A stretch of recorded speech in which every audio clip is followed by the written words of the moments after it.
Now we discussed about expectation values. Okay, in quantum mechanics we always calculate the expectation value to calculate average value of a quantity. Okay, so this we are calculating from the wave function. Okay, so the first step in solving a problem in quantum mechanics is solving the Schrödinger equation appropriate. Using the Schrödinger equation, we solve the problem, and the solution is the wave function. Okay, and the entire or all the information that we need or all the information about the system is contained in the wave function. From the wave function we can extract information. We can extract information from wave function using the expectation value. So by calculating the expectation value, we can take information from the wave function.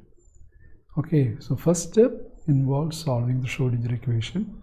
Solution is the wave function, and from the wave function we extract our required information by calculating the expectation values.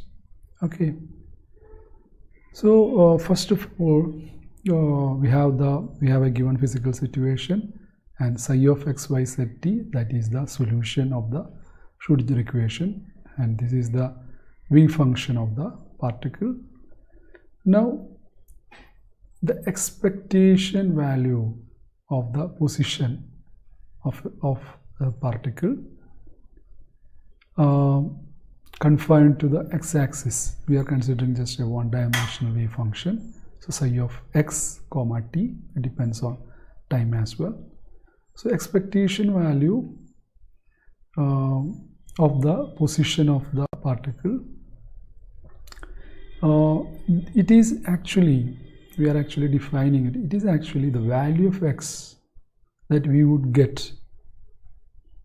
Okay, we have to understand it carefully.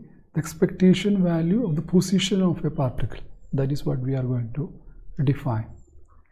It is the value of x. Okay, we are finding the position, expectation value position. The value of x that we would get if we measured positions of a very large number of particles. Okay, very large number of particles. Very large number of particles we are taking, identical particle described by the same wave function. Okay, which are described by the same wave function, and at some instant t. Okay, and at some instant t, then average the results. So what we are doing is we consider large number of particles, same type of particle, large number. And we measure the positions of these particles along the x-axis. Okay, and we average the results. Okay, average the results, and that is the expectation value or the average position. So the average position here in this case, this is given by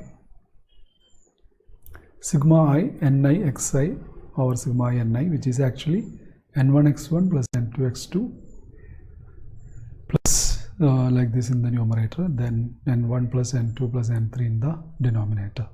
So what is this? The n1 particles are there in the position x1, and n2 particles are there in position x2, and 3 particles in position x3. There are a large number of particles. So when we measure the positions of these particles, n1 particles are there in position x1, n2 particles in position x2, so on.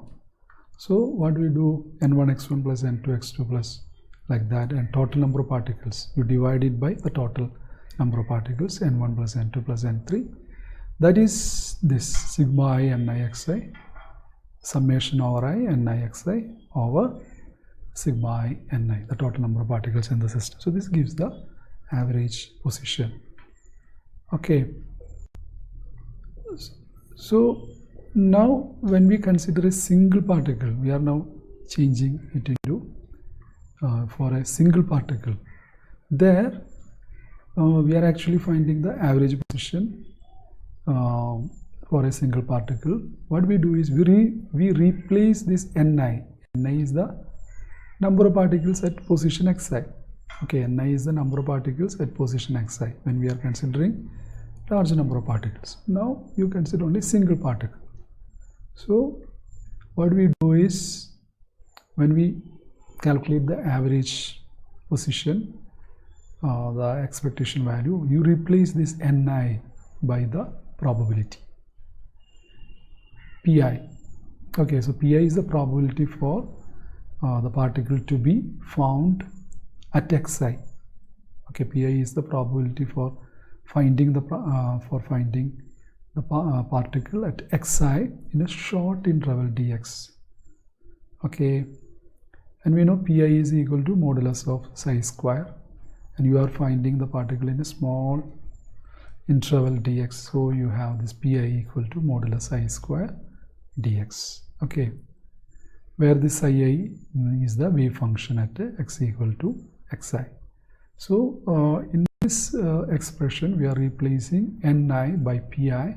Pi is the probability for finding the particle to be in a small interval dx at xi, which is I square modulus I square into dx. Okay, so we find the expectation value. In this case, this average position is called the expectation value of x, that is equal to minus infinity to plus infinity. You can find the particle anywhere from minus infinity to plus infinity. So this summation, the summation here, that is replaced by this integration, or the integral. So integral minus infinity to plus infinity. X was already there, xi, so x. Then for Ni we are using probability, which is modulus I square dx, and in the denominator here you have the sum of Ni, so you have this minus infinity plus infinity modulus I square dx here. So this is the average position.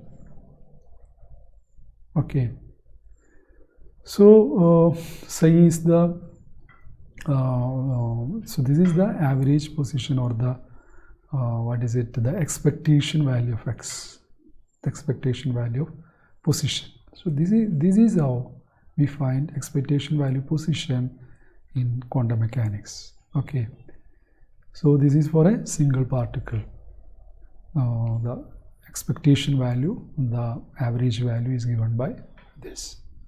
Now if psi is a normalized wave function, if psi is normalized, if a wave function is normalized, we know minus infinity to plus infinity modulus I square dx is equal to 1, because total probability is 1. Modulus I square dx is the probability for finding the particle in a small interval dx.